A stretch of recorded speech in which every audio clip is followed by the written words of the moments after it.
இருக்கிறோம். உடலால் அவர் மறைந்தாலும் அவருடைய குரல் நம்முடைய உள்ளத்திலையும் உணர்வுலையும் ஒழிச்சுக்கிட்டே இருக்கு. முத்தமிழறிஞர் தலைவர் கலைஞர் அவர்கள் சொன்னதை எங்களுடைய அன்புக்குரிய லியோனி அவர்கள் நினைவுபடுத்தினார். அணி என்றால் தேன், பா என்றால் பாட்டு, தேனாக இனிக்கும் பாட்டை பாடும் அவருக்கு அனிபா என்று பெயர் பொருத்தமானது என்றார். அதேபோல் அனிபாவுக்கு ஒளிபரிக்கே தேவையில்லைன்னு தந்தை பெரியார் அவர்கள் சொன்னார். அப்படி ஒரு குரல் வளம் அனிபா அவர்களுக்கு. இறுதி வர அந்த குரல் அதே உறுதியோடு இருந்துச்சு. அவருக்கு உரிய அது சிறப்பு. இசைமுரசு அவர்கள் தொடக்கம் முதல் இறுதி வர திராவிட இயக்கத்தில் பங்கெடுத்து கலையை வளர்த்து இயக்கத்தையும் கொள்கையும் வளர்த்தார். தலைவர் கலைஞருக்கு அனிபா அவர்களுக்கு வயசுல தான் ஓராண்டு இடைவெளி. இது தவிர அவங்க ரெண்டு பேருக்கும் இடைவெளி என்பதே கிடையாது. அந்த அளவுக்கு நகமும் சதையுமாக நட்போடு பழகினவங்க அந்த ரெண்டு பேரும். ஓடி வருகிறான் உதயசூரியன்னு அனிபா அவர்களுடைய குரல் ஒலிக்காத கழகத்தோட நிகழ்ச்சிகள் தொடங்கினதே கிடையாது. தலைவர் கலைஞருடைய வாழ்க்கையில் எத்தனையோ முக்கியமான தருணங்கள் இருந்தாலும் கள்ளக்குடி போராட்டத்துக்குன்னு தனி இடம் இருக்கு.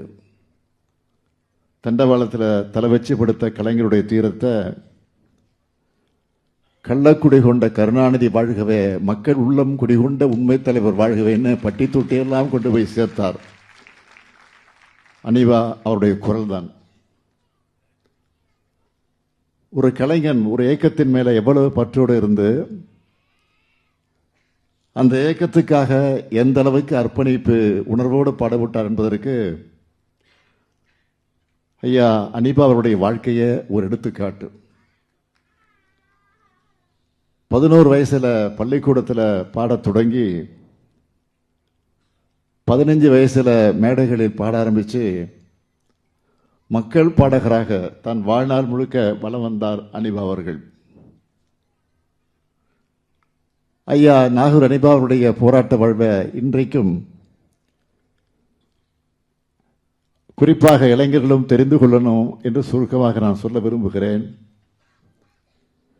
சின்ன வயசுல நீதி கட்சி தொண்டராக இருந்த அனிபா அவர்கள் நீதி கட்சியுடைய கூட்டம் மாநாடுகள் எங்க நடந்தாலும் போய்விடுவார். இந்த உணர்வு பயணம் நீதி கட்சி திராவிடர் கழகமாக பரிணமிச்சு திராவிட முன்னேற்ற கழகம் உருவான பிறகும் தொடர்ந்துச்சு. கழகத்தோட வளர்ச்சிக்கு அனிபாவுடைய குரல் துணை நின்றுச்சு. அழைக்கின்றார் அண்ணா அருமைமிகும் திராவிட துயர் துடைக்க இன்றேன்னு அனிபா பாடுறத கேட்டா உணர்ச்சி பொங்காம ஒரு தமிழராலும் இருக்க முடியாது. அவர் முறையா சங்கீதம் கற்றுக்கொள்ளவில்லைன்னாலும் ஆயிரக்கணக்கான மேடைகள்ல கோடிக்கணக்கான மக்களை தன்னுடைய குரல் வளத்தால தன்வசப்படுத்தினார். வறுமையின் காரணமா 7ஆம் வகுப்போடு படிப்பை நிறுத்திட்டவர் தன்னுடைய கலைப்பயணத்தை கழக பயணத்தை தொடர்ந்தார். ஐயா நாகூர் அனிபா அவருடைய அரசியல் வாழ்க்கைக்கு அடித்தளம் வச்ச ஊர் எந்த ஊர் தெரியுமா? திருவாரூர். படிப்பை பாதியிலே நிறுத்தினவரை அவருடைய தாயார் திருவாரூருக்கு அனுப்பி வச்சாங்க. அப்போ திருவாரூர்ல நிதி கட்சி கூட்டங்கள் நடக்கும். அவற்றை ஏற்பாடு செஞ்சவங்கள ஒருத்தர் தான் பள்ளிக்கூட மாணவராக இருந்த நம்முடைய தலைவர் கலைஞர் அவர்கள். அப்பவே கூட்டம் தொடங்கி தலைவர் பேசுற வரைக்கும் அனிபா அவர்கள் பாடுவார், பேச வர்ற வரைக்கும். இந்த நிலையில் சரியட்டி பன்னீர்செல்வம் அவர்கள் மறைந்த பிறகு 1940 திருவாரூரில் நடந்த நீதி கட்சி மாநாட்டில் அவரை பற்றி அனிபா அவர்கள் பாடினார். அப்போ அந்த மாநாட்டில் இருந்த தலைவர் கலைஞர் அவர்கள் அனிபாவுடைய பாடலை கேட்டு நெஞ்சுருகி போயிட்டார். 1949 திராவிட முன்னேற்ற கழகம் தொடங்கப்பட்டப்போ அந்த தொடக்க விழாவில் பாடினவர் அதற்கு பிறகு திராவிட முன்னேற்ற கழகத்தின் தொண்டரா தன்னுடைய பயணத்தை தொடர்ந்தார். நாகூர்ல திமுக கிளையை தோற்றுவிச்சதும் ஐயா அனிவா அவர்கள் தான்.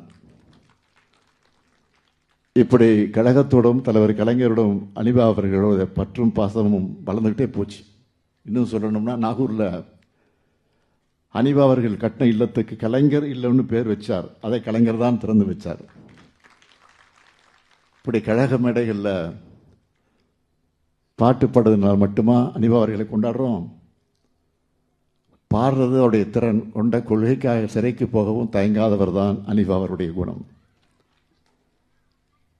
1939 13 வயசு பையனா இந்தி திணிப்புக்கு எதிராக ராஜாஜிக்கு கருப்பு கொடி காண்பிச்ச முதல் முறையா கைதானார்.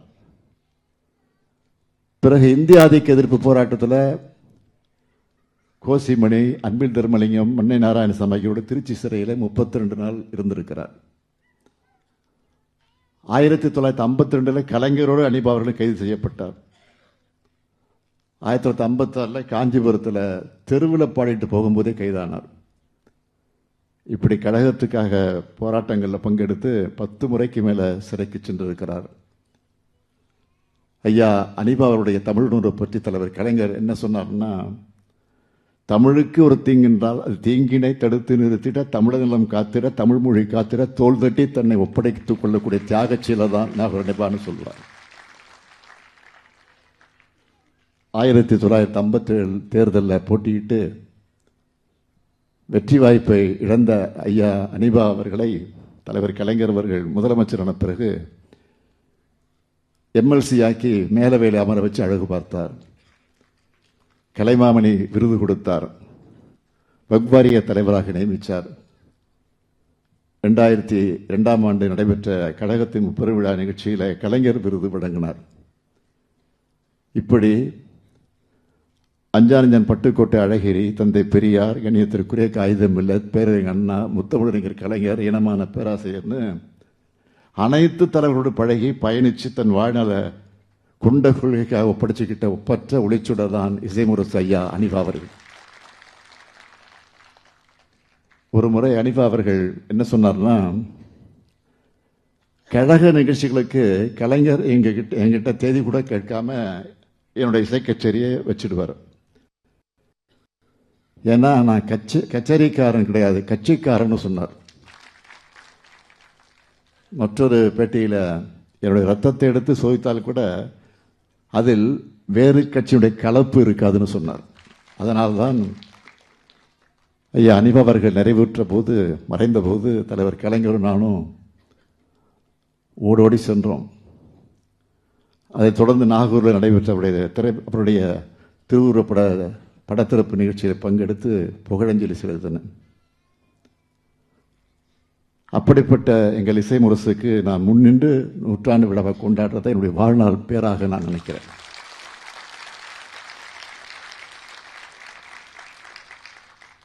ஐயா நாகூர் அனிபா அவர்கள் கழகத்துக்கு மட்டும் சொந்தக்காரர் அல்ல, ஒட்டுமொத்த தமிழ்நாட்டினுடைய சொத்து அவர். எல்லாரும் சொன்னாங்க, அவர் பாடிய இறைவனிடம் கையேந்துங்கள் அவன் இல்லை என்று சொல்வதில்லை என்ற பாடல் தமிழ்நாட்டில் இருக்கிற எல்லார் வீட்டிலையும் ஒலிக்கிற பாடல்.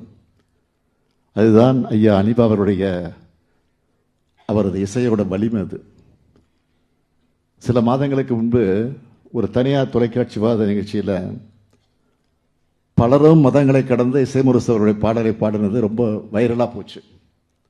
இந்த உணர்வோடு தான் தமிழ்நாடு. அதனால தான் நம்மோட இசைமுரசு ஐயா நாகூர் அனிபா அவருடைய நூற்றாண்டு தொடங்கினதும் நாகூரிலே அவர் இல்லம் அமைந்துள்ள தெருவுக்கு இசைமுரசு நாகூர் இஎம் அனிபா தெரு என்று பெயர் சூட்டினோம். சில்லடி கடற்கரைக்கு செல்லும் சாலையிலே இசைமுரசு நாகூர் இஎம் அனிபா நூற்றாண்டு நினைவு பூங்காவை சில தினங்களுக்கு துணை முதலமைச்சர் உதயநிதி திறந்து வச்சிருக்கிறார். தமிழரசின் சார்பில் அனிபா நூற்றாண்டு மலர சிறப்பாக தயாரித்து வெளியிட்டிருக்கிறோம்.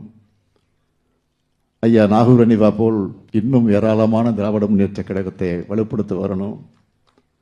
உங்களுடைய திறமையை, உங்களுடைய அறிவு கூர்மையை பயன்படுத்தி கழகத்தை, சமூகத்தை வளர்த்தெடுக்க திராவிட முன்னேற்ற கழகம் எப்பொழுதும் தயாராக இருக்கு.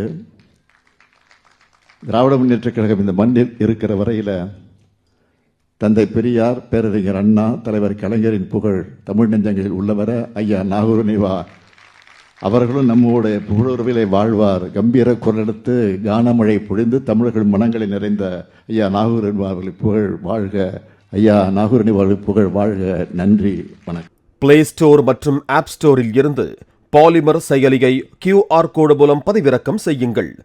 செய்திகளை உடனுக்குடன் பெறுங்கள்.